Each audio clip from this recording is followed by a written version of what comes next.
السلام عليكم ومرحبا بكم معايا من جديد. اليوم غنقدم لكم حلوه لاكريم اللي كتجي رائعه. المنظر ديالها كيجي جميل والمذاق ديالها كيجي رائع. غنحضر معكم اليوم واحد الحلوه ديال لاكريم اللي غنسمها بالفرومبواز، وغيكون الكلاصاج ديالها في اللون الاحمر اللي غنستعمل فيه النكهه ديال الفرومبواز. تحضير هاد لاطاغط غنحتاج عندي هنا المقادير ديال الجينواز. بالنسبه للمقادير ديال الجينواز فانا غندير كميه كبيره حيت عندي المول اللي غندريسي فيه لاطاغط ديالي عندي كبير. يمكن لكم ديروا غير النص ديال هاد المقادير هادو، تقسموا المقادير في النص. انا غندير هنا 8 ديال البيضات، فيمكن اللي بغات عندها المول غير صغير دير غير 4 ديال البيضات. بالنسبه للمقادير غنحتاج هنا 8 ديال الحبات ديال البيض متوسطين، غنحتاج 4 ديال الخمارات ايديال هادو من فئه 8 غرام، وغنحتاج 2 ديال الساشيات ديال سكر فاني. غنحتاج هنا 3 ديال الكيسان ديال الدقيق الخاص بالحلويات اللي يكون ماركه مزيانه باش الجينواز ديالكم كتجي زوينه. غنحتاج 2 معالق ديال الزيت، زيت المائده، وغنحتاج هنا كاس ونص ديال السكر سنيده. هادو المقادير ديال الجينواز. بالنسبه للمقادير ديال لاكريم اللي غتكون لداخل في لاطاغط ديالي فغنحتاج هنا 1 لتر ديال الكريمه السائله حيت انا عندي المول كبير. غنحتاج لتر واحد ديال الكريمه السائله. يمكن لكم تخدموا باي كريمه متوفره عندكم، يمكن لكم تخدموا بالكريمه ديال العبار كيف ما يمكن لكم تخدموا بهذه ديال الباكيه. غنحتاج هنا 1 لتر ديال الكريمه السائله. غنحتاج واحد نيسلي كراميل اللي غنخلطو مع الكريمه ديالي كيعطيها واحد المذاق رائع وكتجي الكريمه ديالكم معلكه. وغنسم الكريمه ديالي بالفرومبواز. غندير طبقه من السما بنيسلي كراميل، وواحد الطبقه غندير فيها الفرومبواز اللي غنخلطو مع الكريمه. وغنحتاجو مع التزيين كيف ما كتشوفوا انا عندي هذا الفرومبواز كونجلي كان عندي في المجمد هو اللي غنخدم به دابا. وغنحتاج الفرومبواز حتى في الديكوراسيون. هادو المقادير ديال الكريم، هادو هنايا المقادير ديال الكلاصاج. بالنسبه للكلاصاج غنحتاج واحد الساشي ديال نيدو بودر، غنحتاج واحد الكاس ديال السكر سنيده، غنحتاج هنا نص كاس ديال الدقيق الخاص بالحلويات، وغنحتاج كاس ونصف ديال الماء عادي هذا غير من الروبيني. غنحتاج كاس ونص. العبار ديما البنات بهاد الكيسان هادو العبار يمكن لكم الا عبرتوا بالكاس كبير ديروا غير العبارات تعبروا بنفس الكاس. انا عندي هنا الكيسان قد فعبرت بهم. يمكن لكم تعبروا بالعنبه، اللي ما عندهاش العنبه تعبر بهاد الكيسان هادو.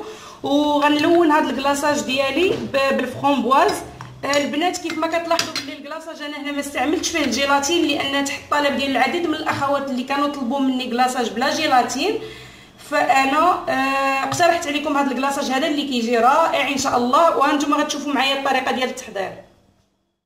هنا واحد الاناء اللي غنخدم فيه المقادير ديال الجينواز. يمكن لكم تخدموا بالخلاط الكهربائي، يمكن لكم تخدموا غير بهذا اليدوي العادي. عندي هنا البيض،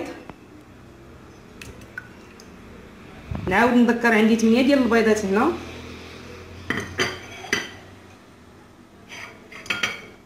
غنضيف عليهم عندي هنا كاس ونص ديال السكر،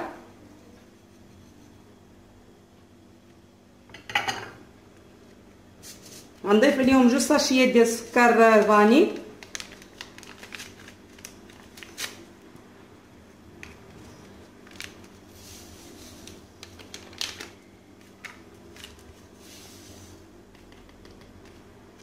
غنمزج هذا الخليط مزيان ونعاود نرجع معكم.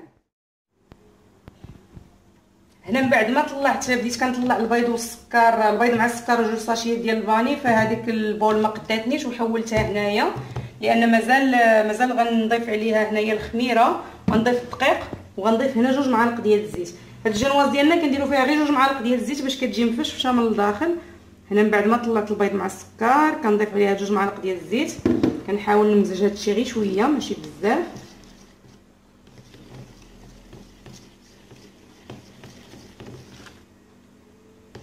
غنضيف هنايا الدقيق. عندي هنا 3 ديال الكؤوس ديال الدقيق، عندي هنا 3 ديال الكؤوس ديال الدقيق الخاص بالحلويات. غنبقى كنضيف الدقيق. عندي هنا الدقيق من بعد ما غربلته غنبقى نضيف الدقيق تدريجيا.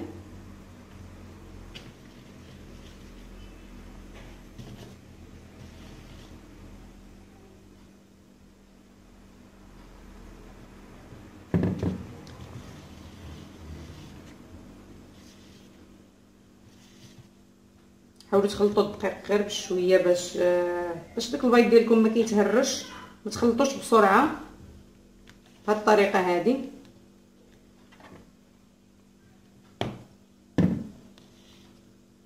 كما كتشوفوا الطريقه اللي خدامه انا بها، فكندور ديما في نفس الاتجاه باش ما كيتهرش لكم البيض. هو الخليط ديالي بدا كيتقال شويه بالدقيق.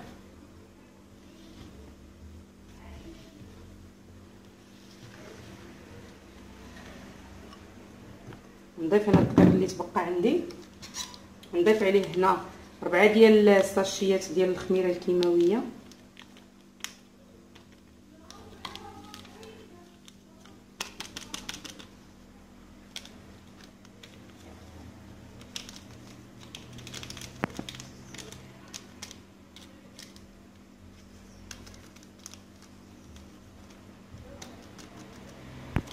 كتحاولوا تمزجوا مزيان هذا الخليط.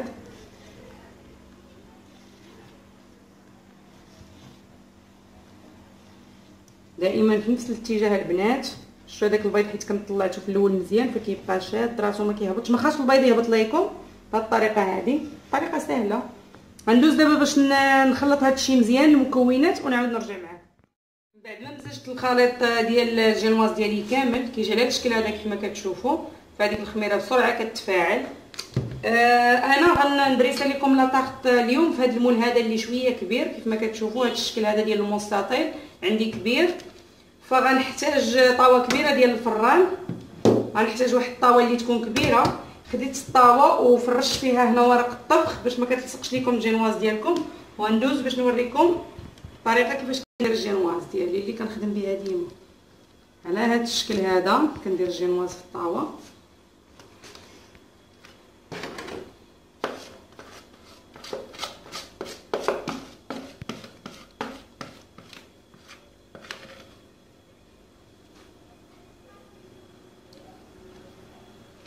كنبدا كنسرح في الجينواز على هذا الشكل هذا. انا تبت هنا الورق ديال ورق الطبخ اللي فرشتهم في الطاوه، فتبتهم شويه بالقطرات ديال العجينه من تحت الكاغط. كندير قطيره ديال العجينه هنا ونقيطه هنا ونقيطه هنا، فكنتبت هذاك الكاغط باش ملي كتسرحوا الجينواز ديالكم ما كيبقاش الكاغط كيطلع معاها. يمكن لكم تبتوها بشويه ديال الزبده ولا قطيره زيت، ديروا غير نقيطه ديما في القناه ديال الطاوه، نقطه هنا نقطه هنا نقطه هنا نقطه هنا، وتبتوا الكاغط ديالكم مزيان. وغنبدا كنسرح الجينواز هذه حتى غنقادها في هذه الطاوه كامله ونعاود نرجع معكم. بعد ما قاديت الجينواز في الطاوه كتجي على هذا الشكل هذا كيف ما شفتوا.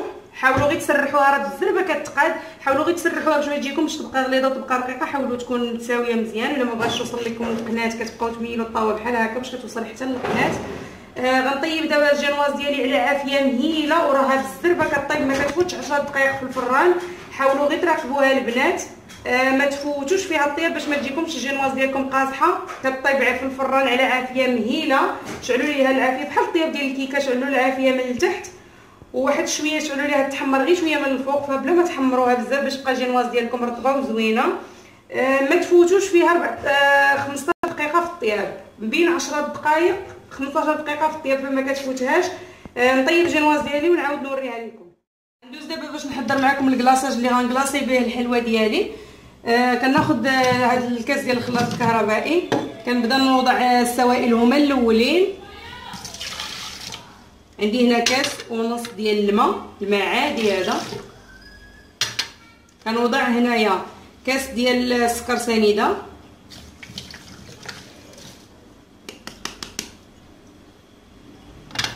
وغنضيف عليه نصف كاس ديال الدقيق الخاص بالحلويات. غنضيف عليه هنا ساشي ديال الحليب غبره.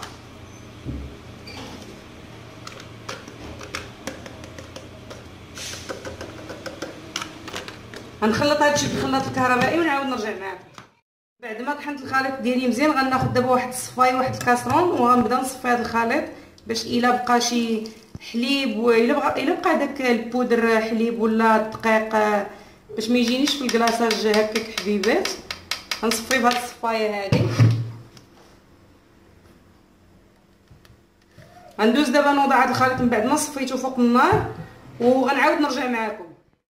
بعد ما حيدت الكلاصاج من فوق البوطه كتبقاو كتستمروا في التحريك حتى كيولي عاقد على هذا الشكل هذا كيف ما شفتوا كيولي عاقد. وملي كيكون مازال سخون فكتضيفوا ليه لاغوم واللون اللي بغيتو نتوما. انا قلت لكم غنكلاصي لا طارت ديالي باللون الاحمر، فغنستعمل هنا لاغوم ديال اما الفريز اما الفرامبواز. انا بما انني غندير في الديكوراسيون فramboise فغنخدم هنا بلاغوم ديال الفرامبواز. كتضيفوا غير القليل ديال الملون اللي معاه النكهه،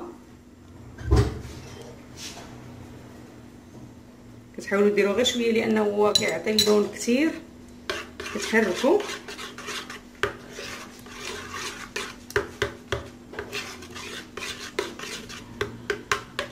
غنضيف هنا، غنزيد، فكتبقاو تضيفوا بشويه بشويه باش ما كتكثروش اللون ويجيكم غامق بزاف.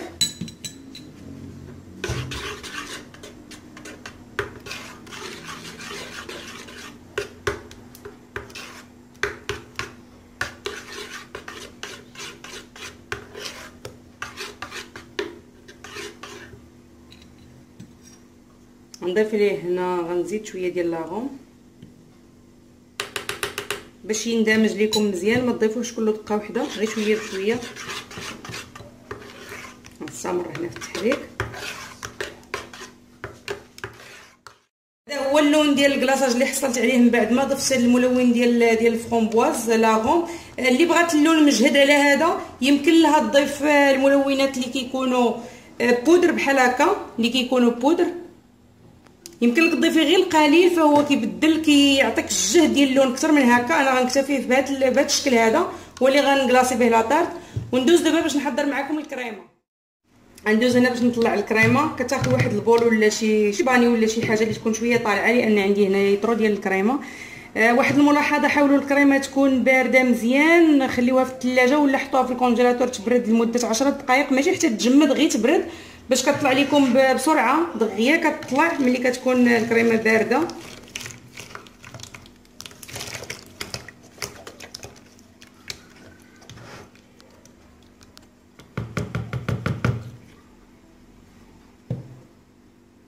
غندوز باش نطلع هنا الكريمه ونعاود نرجع معكم. غنستخدم الباطور باش نطلع هاد الكريمه ديالي بزربه، ما غنضيف عليها حتى شي اضافه، لان هاد الكريمه هذه اللي كتكون ديال العلب فهي كتكون حلوه. بالنسبه للناس اللي غيخدموا بالكريمه السائله ديال العبار ضيفوا ليها السكر لانها كتكون مسوسه. غنطلع هاد الكريمه ونعاود نرجع معكم. هذه هي الكريمه ديالي من بعد ما طلعتها، قسمتها هنا في جوج ديال لي بول باش غنسمها على جوج ديال المرات. عندي هنا النص ديال الكريمه اللي غنديروا الطبقه الاولى غنسمها بنيسلي. نيسلي يمكن لكم تاخذوا هذاك الجاهز اللي كيكون كراميل، يمكن لكم تاخذوا هذا الحليب المركز المحلى اللي طيبته لمده نص ساعه في الكوكوط، سديت عليه هو باقي سخون. وهذا النص هذا ديال الكريمه غنضيف عليه. عندي هنا الفرامبواز كونجلي، فحاولت بهذه الطريقه هذه دغيا كيتقطع، كتبركوا عليه غير بهذه الطريقه هذه فكيتقطع. الا كان عندكم فرامبواز طري حاولوا تقطعوه بالموس طريفات رقاق.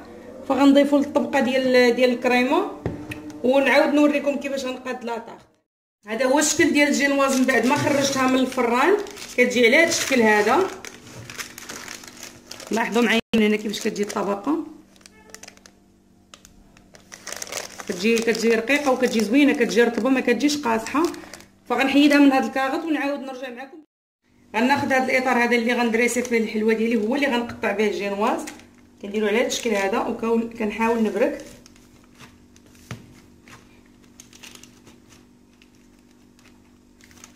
تحاولوا تبركوا عليه من الجوانب كاملين. شفتوا دابا غنهز هاد المستطيل هذا وغنعاود بنفس الطريقه غنطبع هنايا. غيوليو عندي جوج طبقات، انا غنحتاج جوج طبقات ديال الجينواز هنايا. نعاود نرجع معكم. غندوز دابا باش نقسم هاد النصف ديال الكريمه. غنضيف ليه هنا نيسلي اللي طيبته،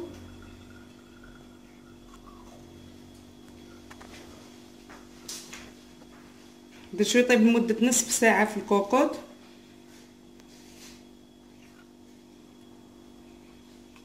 هاد النيسلي كيعطي واحد المذاق رائع للكريمه، كيخليها تجي معلكه، كتجي الكريمه زوينه ومعلكه رائعه.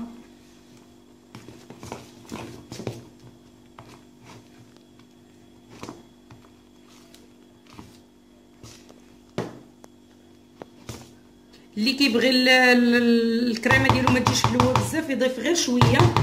اللي ما عندوش مشكل ديال الحلاوه يضيف هاد العلبه كامله. انا انا ما غنضيفهاش كلها، غنخلي منها هنا شويه. غنمزج هاد النسلي مزيان مع الكريمه ونعاود نرجع معكم. غندوز دابا باش نبدا نغسل الحلوه في هاد المول هذا. حيت غنحطها في المجمد، كناخذ واحد البلاطو وكنفرش فيه بلاستيك، وعاد كنوضع هاد السيرك كنوضعو هنا نديرو في الوسط. هذه هي الجينواز من بعد ما قطعتها. كناخذ الطبقه الاولى ديال الجينواز، درت واحد السيروم هو اللي غنسقي به هاد الجينواز باش كتجي شويه رطبه. درت نص كاس ديال السكر سنيده مع كاس ديال الماء في واحد الكاسرونه وخليتهم حتى كيبقاو يطبخوا مزيان، عاد كتطفيو عليهم.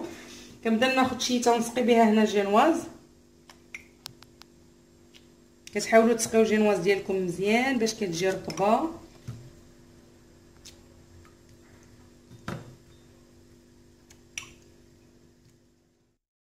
هنا من بعد ما سقيت هاد الجينواز مزيان كتولي على هاد الشكل هذا، كتولي رطبه. غندير دابا هاد الكريمه، الطبقه ديالي الاولى غنديرها بهاد الكريمه اللي ضفت عليها نيسلي كراميل.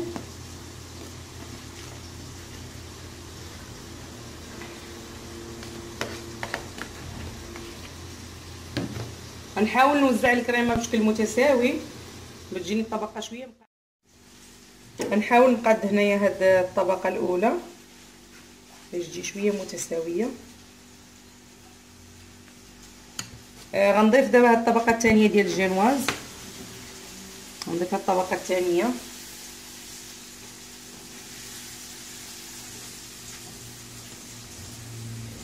ملي كتوضعوها كتحاولوا تضغطوا عليها، تضغطوا عليها مزيان حيت كيكون باقي الفراغ ما بين الكريمه والجينواز. كتضغطوا عليها، انا كنضغط عليها هنا وهي كتهبط، كيكون باقي الفراغ.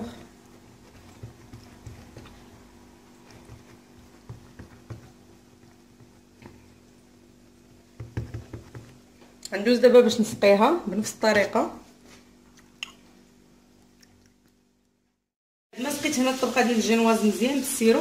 غندوز دابا باش ندير هاد الطبقه الثانيه اللي ضفت عليها الفرomboise، نقطعها هكا طريفات رقاق، والقليل من لاغوم ديال الفرomboise باش عطاتني هاد اللون هذا، كيجي المذاق ديالها زوين.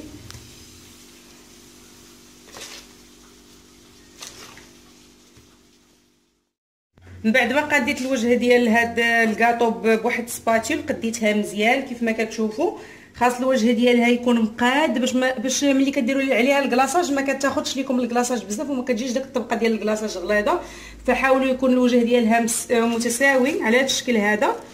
انا دابا غنوضعها في المجمد، غنخليها لمده ليله كامله في المجمد، والصباح ان شاء الله عاد غدا نكلاصيها. فإلا بغيتو ديروها بالنهار تدخلوها للكونجيلاتور على الاقل لمده 4 سوايع باش الكريمه ديالكم كتجمد مزيان، وفاش كتخويو عليها الكلاصاج ما كتبقاش الكريمه كتطلع مع الكلاصاج. بالنسبه للتزيين ديال لاطاغط انا اختاريت هنا نزينها بهاد لي سيغار هادو اللي خديتهم اللي كيتباعوا واجدين، وهاد لي موتيف ديال الشوكولا اللي صوبتهم في الدار هما اللي خدمتهم معكم في الفيديو ديال الصابلي. اللي بغات تشوف الطريقه كيفاش كيتصاوبوا ترجع الفيديو ديال الصابلي، فهما موضحه الطريقه كيفاش كنخدمهم. خدمت هاد القريب وهاد الشكل هذا الدائري. هنا اختاريت شويه ديال الفيوتين هو اللي غنزين به لاطاغط من الجناب. هذه هي لاطاغط ديالي من بعد ما حيدتها من المجمد، ودابا غندوز باش نكلاصيها. هذا هو الكلاصاج اللي حضرت معكم. كنبدا كنكلاصي لاطاغط ديالي بهذا الشكل هذا.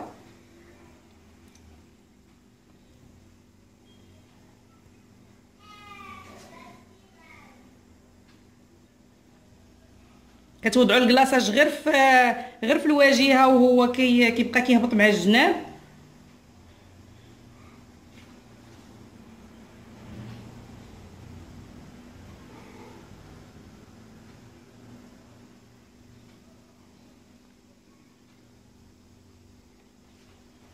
غنقاد هنايا الكلاصاج مزيان بواحد سباتيل ونعاود نرجع معكم. من بعد ما كلاصيت لاطاغط كتجي على هذا الشكل هذا، غنبدا دابا كنزينها. غنبدا كناخذ هاد لي موتيف ديال الشوكولا وغنثبتهم هنا في الجناب، غنثبتهم على هاد الطريقه هذه.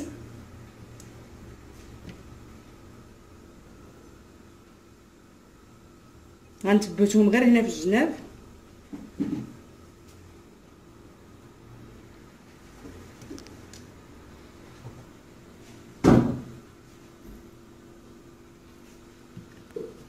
غندير هنا ديكوراسيون ديال بلي سيكار بهذا الشكل هذا.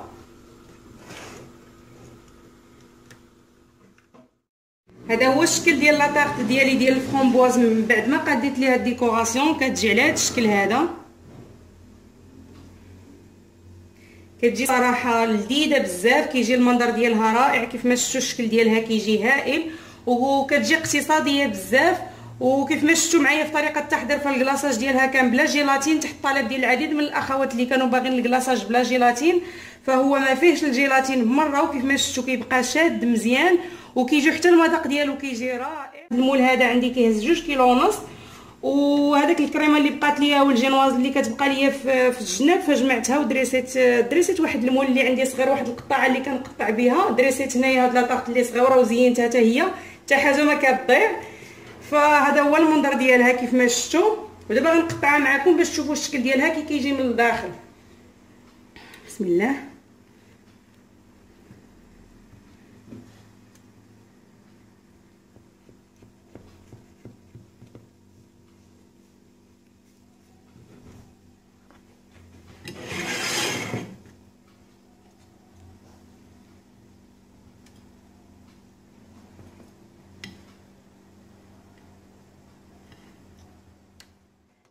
هذا هو الشكل ديال لاطارت كيف ما شفتوا، فدرنا فيها 2 طبقات ديال الكريمه و2 ديال الجينواز.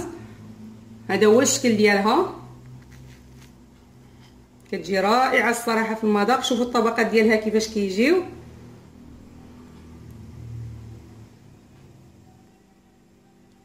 كتجي هائله، كتجي زوينه بزاف. والمهم انها موجوده في الدار وكتعرفوا باش صوبتوها وما فيهاش الجيلاتين. جربوها وردوا عليا وبالصحه والراحه البنات. وبالنسبه للناس اللي عاد انضموا جدد للقناه فكنبغي نرحب بهم ونقول لهم مرحبا بكم معايا في هذه القناه اللي هي قناتي وقناتكم. واللي عجبتهم لاطارت وكيعجبوهم لي غوسيت ديالي فما تنسوش تشتركوا البنات في القناه وتدعموني بتفعيل الجرس وسبسكرايب للقناه. ومرحبا بكم، مرحبا بالمتتبعات ديالي كاملين.